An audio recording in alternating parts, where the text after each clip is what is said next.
Assalamualaikum warahmatullahi wabarakatuh.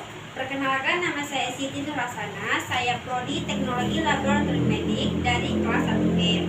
Tujuan dari video ini adalah untuk mengambil nilai dari mata kuliah anatomi fisiologi dan dosen pembimbing Bunda Susiwati. Di sini saya akan menjelaskan 3 sistem. Yang pertama, sistem pernapasan, sistem persarafan, dan sistem peredaran darah. Yang pertama adalah sistem pernapasan. Fungsi dari sistem pernapasan adalah untuk menyalurkan oksigen ke seluruh tubuh dan membuang karbon dioksida. Cara kerjanya yaitu udara masuk ke rongga hidung. Di rongga hidung terdapat bulu-bulu halus yang berfungsi menyaring udara sebelum masuk ke tubuh. Setelah udara masuk ke rongga hidung, udara menuju ke rongga mulut. Di dalam rongga mulut terdapat tenggorokan. Tenggorokan memiliki 2 bagian dengan fungsi berbeda, yakni sebagai jalan pernapasan sendiri. Tenggorokan memiliki 12 sampai 14 cm pada bagian pangkal. Setelah masuk ke tenggorokan, udara lalu menuju ke faring. Faring berfungsi sebagai jalan bagi udara dan makanan. Selain itu, faring juga berfungsi sebagai ruang getar untuk suara. Setelah masuk ke faring, udara menuju ke laring. Laring adalah pangkal tenggorokan. Laring terdapat di antara faring dan trakea. Setelah menuju ke laring, udara selanjutnya akan menuju ke trakea. Trakea adalah batang tenggorokan. Pada bagian dinding trakea terdapat silia dan lapisan lendir. Lapisan lendir sendiri berfungsi menyaring kotoran yang tidak tertangkap oleh laring sebelum masuk ke paru-paru. Setelah masuk ke trakea, udara menuju ke paru-paru. Setelah paru-paru menuju ke bronkus. Bronkus fungsi sendiri adalah mengantarkan udara, baik oksigen dan karbon dioksida. Setelah dari bronkus, udara menuju ke bronkiolus, lalu menuju ke alveolus. Alveolus berfungsi sebagai tempat keluar masuknya udara. Begitulah cara kerja dari sistem pernapasan. Selanjutnya adalah sistem persarafan.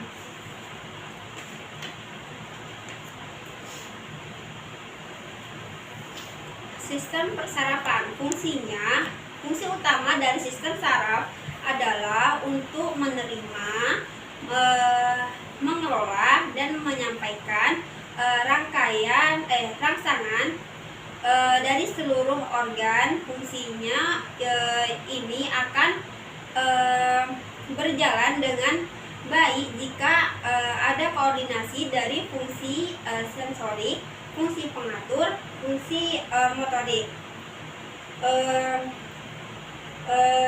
Sistem saraf terdiri dari otak. Otak adalah mesin pengendali utama dari segala fungsi tubuh. Jika saraf pusat merupakan pusat kontrol tubuh, maka otak adalah markas besarnya. Otak terdiri dari menyempitkan pupil, menghasilkan air liur, menyempitkan saluran pernapasan, memperlambat detak jantung, merangsang kerja lambung, mengendalikan gula darah, menghasilkan produksi empedu, merangsang kerja usus dan kerja usus. Setelah itu ada sumsum tulang belakang. Sumsum tulang belakang langsung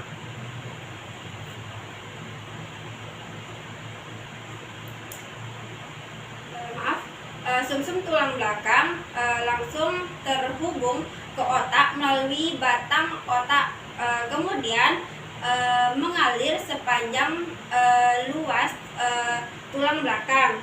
Di sumsum tulang belakang terdiri mengalirkan urin dan menghasilkan organ intim.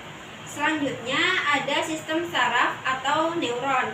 Fungsi sel saraf atau neuron adalah menghantarkan impuls saraf. Selanjutnya sistem peredaran darah.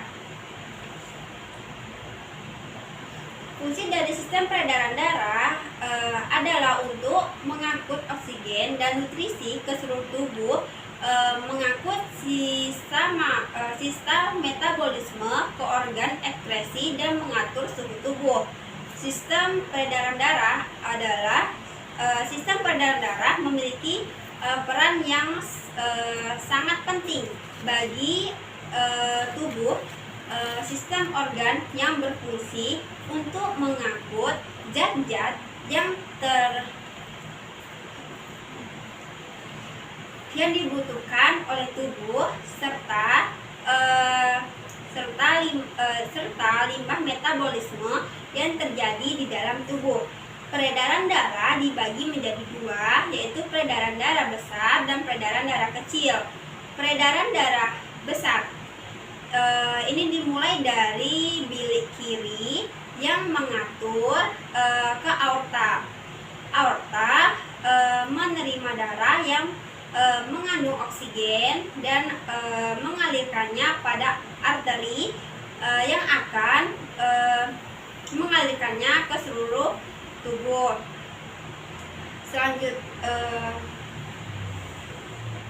Hingga darah memasuki pembuluh vena dan mengangkut darah yang mengandung karbon dioksida. Darah yang mengandung karbon dioksida dialirkan ke pembuluh vena. Di antaranya akan melewati vena refot, vena renal, vena portal hepar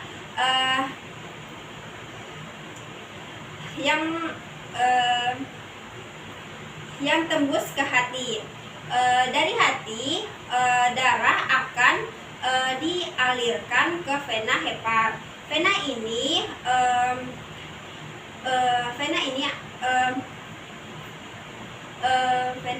ini akan membawa pembuluh vena yang dapat berkarbon dioksida dan bagian bawah tubuh manusia untuk bagian atas. Bagian atas darah akan dibawa oleh vena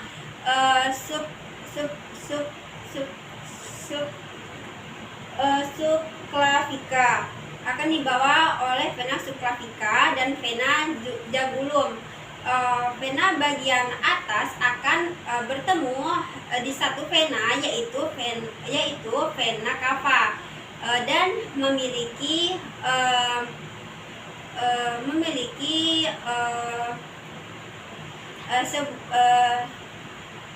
memasuki jantung sebelah kanan, yaitu serambi kanan dan bilik kanan. Setelah itu ada peredaran darah kecil. Peredaran darah kecil adalah peredaran darah yang rutenya dari paru-paru menuju ke jantung. Jadi darah yang mengalir karbon dioksida akan dikeluarkan oleh jantung sebelah kanan, yaitu bilik kanan pada arteri pulmonalis. Darah yang mengandung karbon dioksida akan mengalir pada paru-paru. Selanjutnya paru-paru akan mengeluarkan karbon dioksida oksigen. Setelah itu darah yang mengandung oksigen tersebut akan diikat oleh darah dibawa kembali ke jantung, melewati vena pulmonari, memasuki serambi kiri sampai bilik kiri. Sekian, terima kasih. Jika ada salah, saya mohon maaf. Wassalamualaikum warahmatullahi wabarakatuh.